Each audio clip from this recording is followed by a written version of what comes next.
नमस्कार, बहुत बहुत स्वागत आपका अनादि टीवी पर। मैं हूं आपके साथ पारुल। स्पॉटलाइट देख रहे हैं आप। और आज बात यूपी में मॉडर्न बनेंगे मदरसे। उत्तर प्रदेश की योगी सरकार ने जब मदरसों का सर्वेक्षण कराया था तो कई सवाल उठे थे, लेकिन अब योगी सरकार ने मदरसों को लेकर अपनी योजना का खुलासा कर दिया है। योजना है मदरसों को अत्याधुनिक बनाना, मदरसों के पाठ्यक्रम में बदलाव लाना और कंप्यूटर से लेकर विज्ञान की आधुनिक शिक्षा मदरसों में देना। जाहिर है इससे मदरसों में पढ़ने वाले बच्चों की योग्यता में वृद्धि होगी और मदरसों की शिक्षा के बावजूद भी उनके रोजगार के जो अवसर हैं वो और ज्यादा बढ़ जाएंगे। एक तरह से देखा जाए तो मदरसों के आधुनिकीकरण की ये पहल अपने आप में महत्वपूर्ण और अनूठी है। इससे पहले कि सरकारों ने मदरसों को अनुदान देकर अपने कर्तव्य की तीसरी कर ली थी, लेकिन योगी सरकार इनके आधुनिकीकरण पर भी ध्यान दे रही है। इसके अलावा जो मदरसे पंजीकृत नहीं हैं उन्हें भी पंजीकृत करने की योजना है।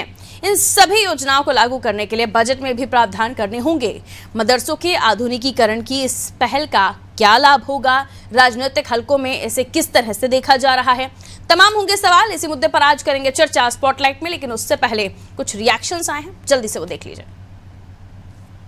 शिक्षा नीति में इस बात के प्रावधान किए गए हैं कि जो बच्चे प्री प्राइमरी स्कूल में, कॉन्वेंट स्कूल्स में पढ़ा करते थे, प्राइवेट निजी स्कूल में पढ़ा करते थे, ऐसे सभी लोगों के लिए सरकारी विद्यालयों में भी प्री प्राइमरी की क्लासेस चलाई जाएं। बेसिक शिक्षा एजुकेशन ने भी आंगनबाड़ी के साथ इसको लेकर के पहल शुरू की है और अब मदरसा शिक्षा बोर्ड ने भी इसको लेकर के पहल करने का मन बनाया है। उत्तर प्रदेश में योगी आदित्यनाथ जी की सरकार आने के बाद से मदरसा शिक्षा की कायाकल्प लगातार हो रही है। ऑनलाइन पोर्टल पर रजिस्ट्रेशन कराना हो या फर्जी मदरसों के नाम पर जो फर्जीवाड़ा चल रहा था उसको रोकना हो, अब उनके पाठ्यक्रम को ठीक करके मदरसे की छवि को सुधारने के लिए लगातार मदरसा शिक्षा बोर्ड के द्वारा प्रयास किए जा रहे हैं।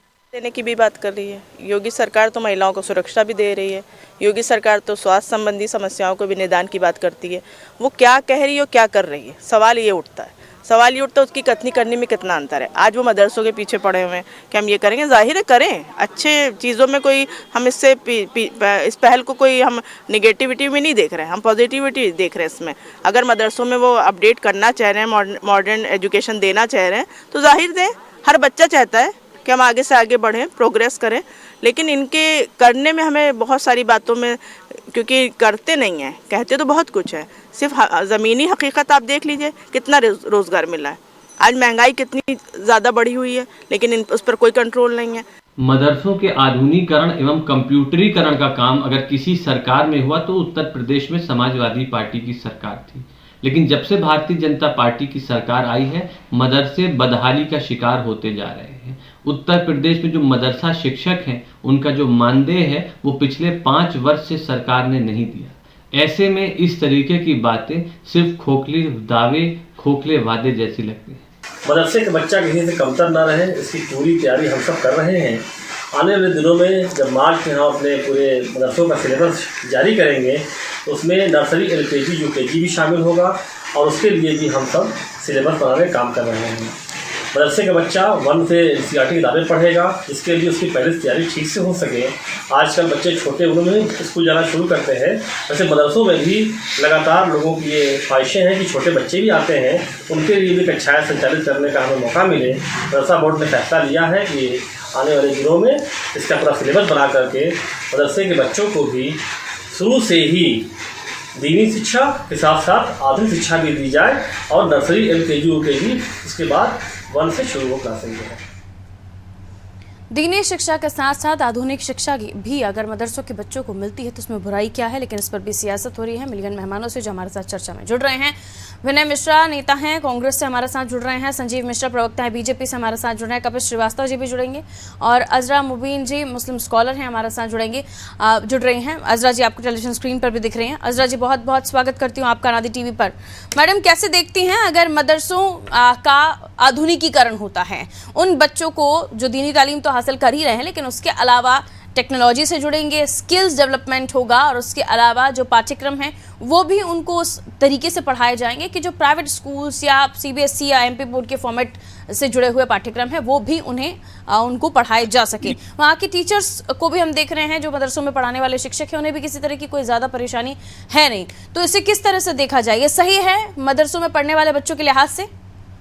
अजरा जी देखिए पारुल जी, जिस तरीके से मदरसे के लिए बातें चल रही हैं तो मुझे ये लगता है कि जो मदरसे, अगर गवर्नमेंट शिक्षा नीति प्रणाली में अगर सुधार किए होती। आप देखिए प्राइवेट स्कूल है, किस तरीके से फीस वृद्धि वहां चल रही है, उस पर अंकुश न लगाते हुए खाली टारगेट मदरसे पर ही कर रही है, तो इसे कहीं ना कहीं सवाल खड़ा होता है आखिर इसके पीछे की मंशा क्या है। और अगर ये इतने ही शुभचिंतक है मदरसों के, तो मदरसों के जो शिक्षक या शिक्षिकाएं हैं उसमें उनको अपनी रिक्रूटमेंट बढ़ा देनी चाहिए, भर्तियां लानी चाहिए। आप क्यों नहीं लेकर के आते हैं? 69,000 शिक्षक अभी देखिए धरना प्रदर्शन कर रहे हैं, उनकी आप कुछ नहीं कर रहे हैं।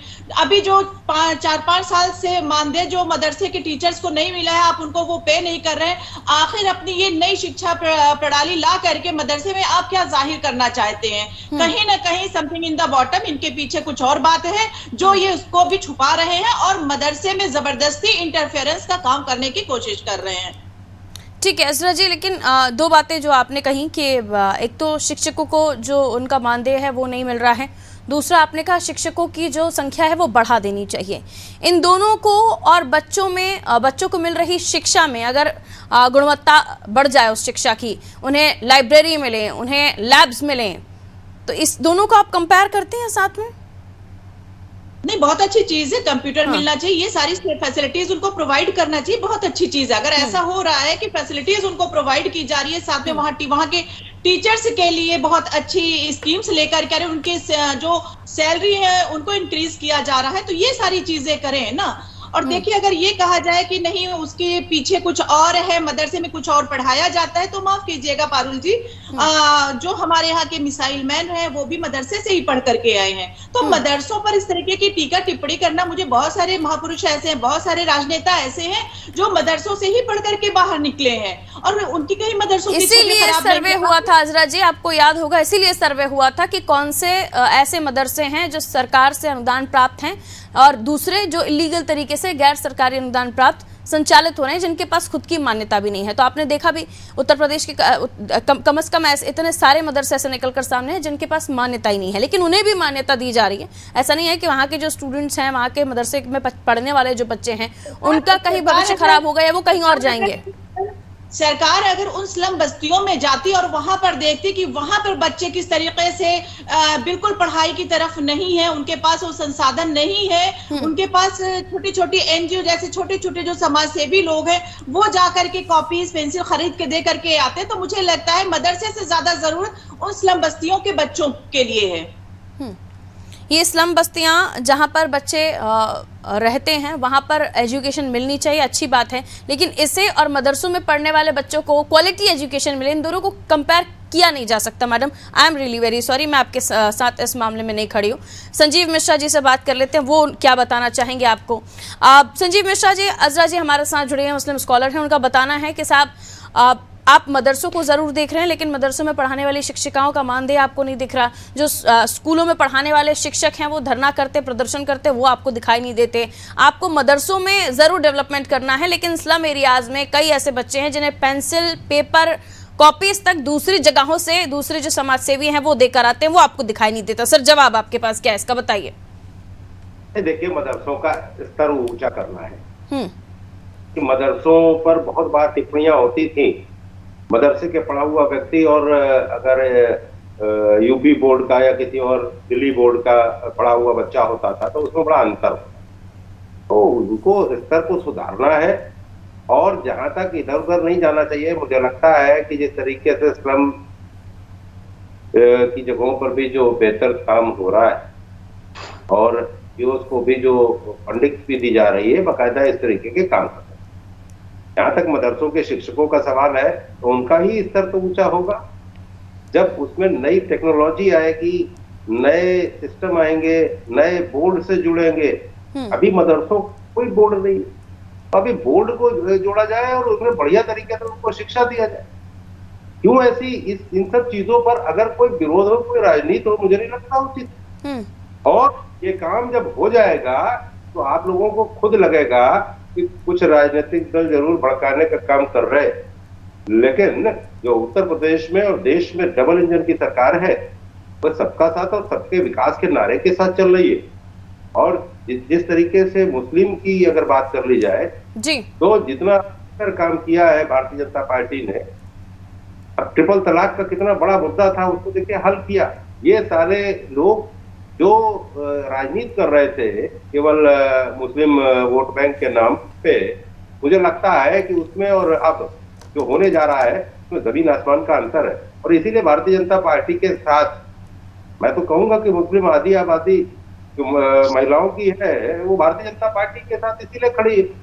भारतीय जनता पार्टी लगातार अच्छे काम माइनॉरिटीज के लिए कर रही है। ठीक है, लेकिन आरोप ये भी लग रहे हैं संजीव जी आपके ऊपर कि ये मुस्लिम वोट बैंक की राजनीति है जो आप कर रहे हैं, कोशिश आपकी उनके सामने कुछ और दिखाने की, करने की, कुछ ये आरोप आपके ऊपर लग रहे हैं। और उसके अलावा ये भी आरोप लग रहे हैं कि क्या मदरसों को खत्म करने की तैयारी तो नहीं है?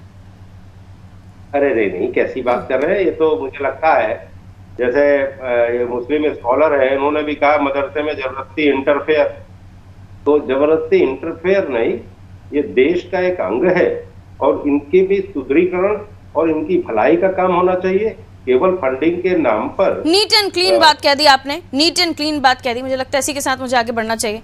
मैं आ रही हूँ सर आपके पास कि अगर मदरसों में कुछ अच्छा हो रहा है, अगर उनके विकास की बात की जा रही है या स्टूडेंट्स के स्किल डेवलपमेंट की बात की जा रही है, उनके एजुकेशन में गुणवत्ता लाने की बात की जा रही है, तो इसमें किसी तरह की तकलीफ क्या होनी चाहिए? हाँ, टीचर्स का मैटर अलग है, टीचर्स की क्या प्रॉब्लम्स है वो मैटर अलग है, लेकिन बच्चे जो मदरसों में पढ़ रहे हैं कपिस जी, उन्हें अगर अच्छी क्वालिटी एजुकेशन मिल रही है तो किसी को क्या समस्या होनी चाहिए? पारुल इसमें दो बात जी। देखिए, इसमें तो किसी को कोई बुराई नहीं दिखती है कि अगर कोई एडवांस टेक्नोलॉजी से अवगत करावे तो बहुत अच्छी बात है। लेकिन बात दो चीजें की है। एक तो ये मान लीजिए 25,000 मदरसे हमारे उत्तर प्रदेश में हैं, तो इसमें सरकार ने और विशेष करके भारतीय जनता पार्टी की सरकार ने कितने को एड किया है, ये 6 साल का ब्यौरा है। दूसरी चीज मैं ये कह रहा हूं कि जो एडेड मदरसे हैं करीब 4,500 की संख्या है, वो एडेड मदरसे में क्या मुतवातिर सैलरीज मिल रही है? नहीं पाएंगे। वो धरने पर बैठते हैं और उस समय भी भुगतान नहीं होता, लाठियां पड़ती है। ये हम लोगों ने लखनऊ के अंदर, आपकी मीडिया ने भी कवर किया। हम खोखली बातें नहीं करते, विद एविडेंसेस चीजों को कहते हैं। ये बहुत अच्छा है कि आपने सर्वे करा लिया, आपने ये जान लिया कि 8,500 मदरसे ऐसे हैं जो कि मान्यता प्राप्त नहीं है। 6 साल से आपके जो नियामक लोग हैं, चाहे बीएसए या डीआईएस, इस तरीके के, इन लोगों ने ये आपको सूचना क्यों नहीं दी? और आपने क्या ये सूचना ली कि कितने जो हैं विद्यालय, जो प्राइमरी सेक्शंस हैं और माध्यमिक सेक्शंस हैं, ये क्या सारे नियमित रूप से चल रहे हैं? सबको मालूम है, सबको मान्यता प्राप्त हुई है। तो ये भी एक फार्मूला एक आप कर लें, बहुत अच्छी बात है। भाई, बराबर की चीजें, अच्छी चीजें होंगी तो क्यों नहीं अच्छी चीज होनी चाहिए? दोनों तरफ होनी चाहिए। अब मैं दो चीज कहता हूं। मदरसे जो होते हैं वो दीनी तालीम के लिए स्थापित है और आर्टिकल 25 भारतीय संविधान का आर्टिकल 25 और भारतीय संविधान का आर्टिकल 16, एक कहता है कि हम धार्मिक आजादी देंगे, तो दूसरा कहता है कि अल्पसंख्यक संस्थान बनाने के लिए वो अपनी एक मैनेजमेंट बॉडी से कर सकता है, उसको रेगुलेट कर सकता है। तो उसको वो अपने हिसाब से रेगुलेट कर रहा है, वहां दीनी तालीम दी जाती है। बिल्कुल, अगर हम कहते हैं कि मदरसे के लोगों से बातचीत करे सरकार और बैठ करके उन्हें इस बात पर विश्वास दिलाए कि सरकार आधुनिकीकरण उनके फायदे के लिए करना चाहती है, हम नहीं समझते कि कोई व्यक्ति मना करे। लेकिन सरकार दूसरे तरीके से पेश आती है। आप अगर बातचीत करके अल्पसंख्यक समाज के जो स्थापित किए हुए मदरसे हैं, उनके आप संवैधानिक अधिकारों को नहीं छीन सकते।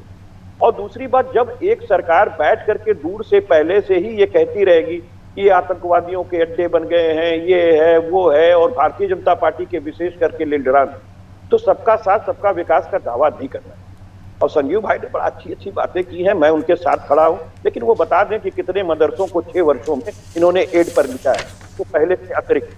अब मैं दूसरी बात कि भाई देखिए, भ्रष्टाचार हर जगह है और मैं इस बात को कह सकता हूं कि मिड डे मील दिखाने वाले पत्रकार को आज भी जेल में रहना पड़ा है और आज भी जेल में है जायसवाल।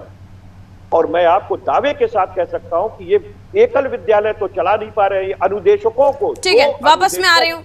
ठीक है सर, संजीव जी इसी बात का जवाब मैं आपसे लूंगी कि वेतन नहीं मिल रहा है शिक्षकों को और मदरसों के डेवलपमेंट की बात आप कर रहे हैं, लेकिन आर्टिकल 25 और 16 कहता है कि उन्हें उनकी जो तालीम है, उनके हिसाब से, उनका जो कल्चर है, उसके हिसाब से उन्हें बच्चों को शिक्षा देना और उन्हें बताना धर्म के बारे में, इसमें कोई गुरेज नहीं होना चाहिए, गलत नहीं होना चाहिए। जवाब दीजिए सर।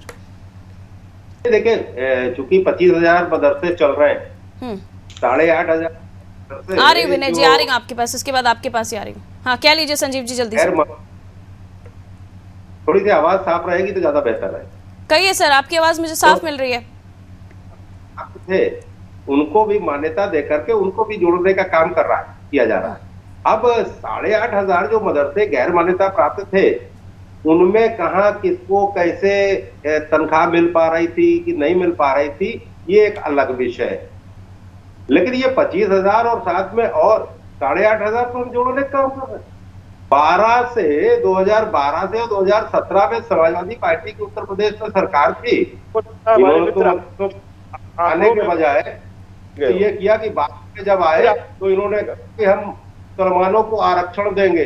5 साल सरकार चलाते रहे, मुसलमानों के आरक्षण की कुछ नहीं किया और यही हालत था। ठीक है, लेकिन संजीव जी, ये बात भी है ना कि आप जरूर इस मैटर को अलग रख रहे हैं, हम भी अलग रखने की बात कर रहे हैं, लेकिन इससे पता चलता है कि मदरसों के लिए एक बड़े बजट की आवश्यकता होगी। अगर आप फैसिलिटीज बढ़ाएंगे तो उनके लिए फैकल्टीज की भी जरूरत होगी। इस बात से इनकार नहीं किया जा सकता। आपको well educated, well trained staff रखना होगा, तब जाके आप जिस स्किल का या जिस बच्चे को तैयार करने का सपना देख रहे हैं वो हो पाएगा। उसके लिए बजट में प्रावधान होगा, उसके लिए बजट बढ़ाना भी पड़ेगा। विनय जी के पास जा रही हूँ, वापस आपके पास आऊंगी। विनय जी के सवाल जो होंगे उनके साथ। विनय जी, कहिए।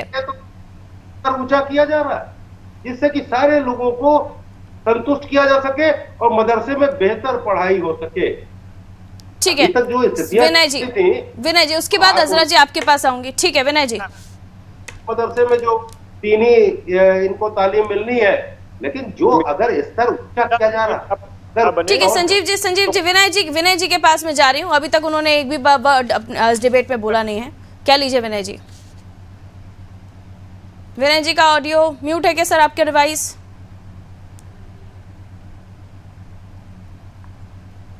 विनय जी का ऑडियो चेक कीजिए प्लीज।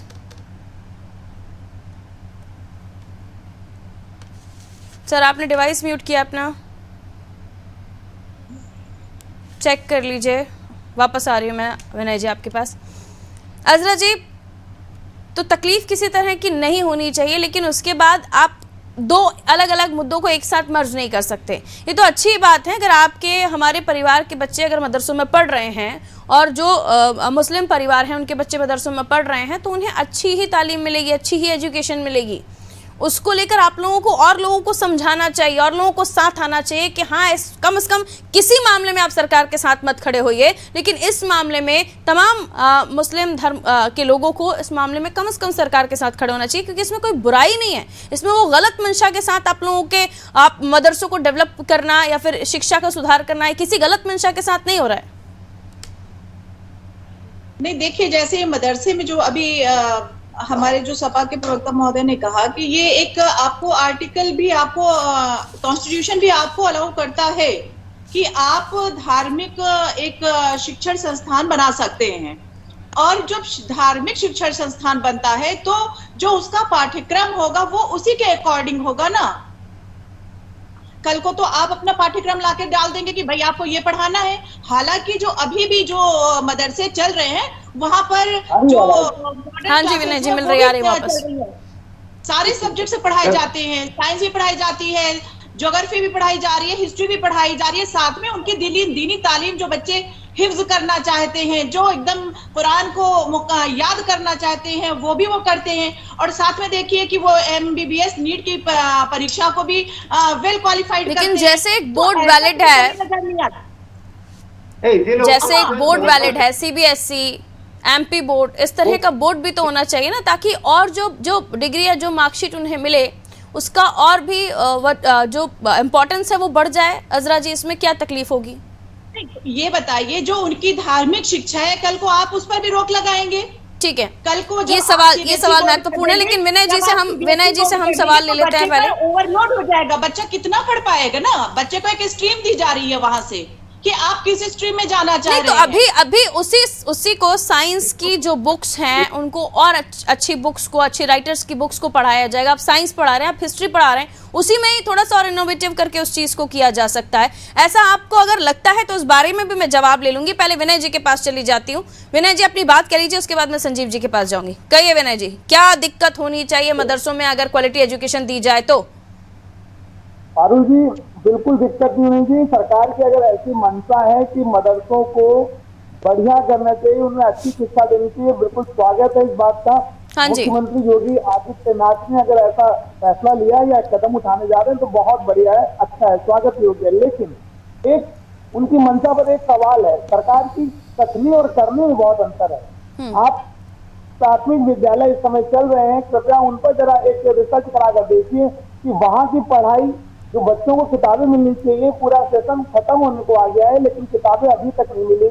उनको जो ड्रेस मिलनी चाहिए, सर्दियां इतनी ज्यादा कड़क सर्दी पड़ रही है, इसके बाद भी उनके पास स्वेटर नहीं है और समाज सेवी संस्थाएं उनको स्वेटर बांट रही हैं, लेकिन उन बच्चों के पास स्वेटर नहीं है, ना ही उनके पास पढ़ने की किताबें। तो ऐसे में सरकार की ये कहना कि हम मदरसों में ई बुक, ई लाइब्रेरी और आधुनिक बनाएंगे, तो ये तो उनकी कथनी और करनी पर साफ साफ प्रश्न चिन्ह लगाता है। देखिए, सरकार का हाथी के दांत खाने की ओर, दिखाने की ओर, इनका तो बस वही है कि हम कहेंगे कुछ, करेंगे कुछ।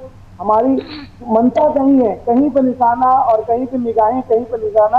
ये भाजपा सरकार की हमेशा से खूबी रही कि हम बड़ी बड़ी बातें करेंगे, बड़ी बड़ी योजनाएं लाएंगे, लेकिन हकीकत में धरातल पे कितना उतार पाते हैं इस पर सोचना बहुत लाजमी है।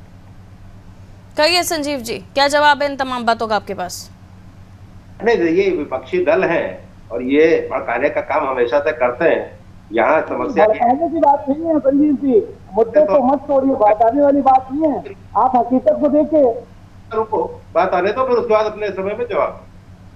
देखिए, एक बात है कि कांग्रेस और सपा और बसपा, ये सारे जो दल हैं, ये सब माइनॉरिटी वोट बैंक के लिए राजनीति कर रहे हैं और इसीलिए इनको सबसे ज्यादा तलखी लग रही। अभी जब पूरा काम नहीं हो पाया तभी ये आशंका जाहिर किए दे रहे हैं।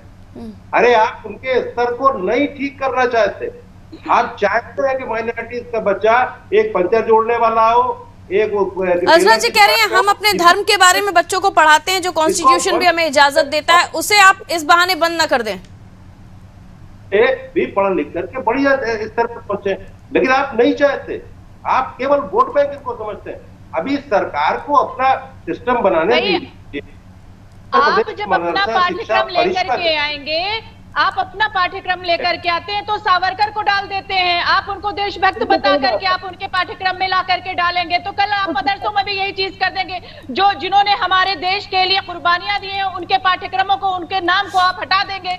आपके तो मंशा यही है, आपने सावरकर को पाठ्यक्रम में डाल दिया है। आप महाराष्ट्र में देखिए, वहां की बुक में देखिए, तो आपकी बिल्कुल आपके कामों में ट्रांसपेरेंसी नहीं है। अगर आज आपके कामों में ट्रांसपेरेंसी होती तो बिल्कुल आपके साथ सभी खड़े होते, आप सवालिया निशानों पर नहीं होते।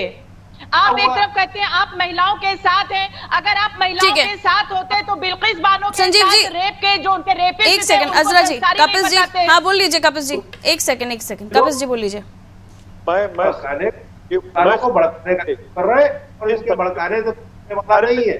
कपिल जी आपसे कुछ सवाल करना चाहते हैं। संजीव जी क्या पूछ रहे हैं, लेकिन मुझे एड्रेस करके पूछेगा। कपिल जी कहिए।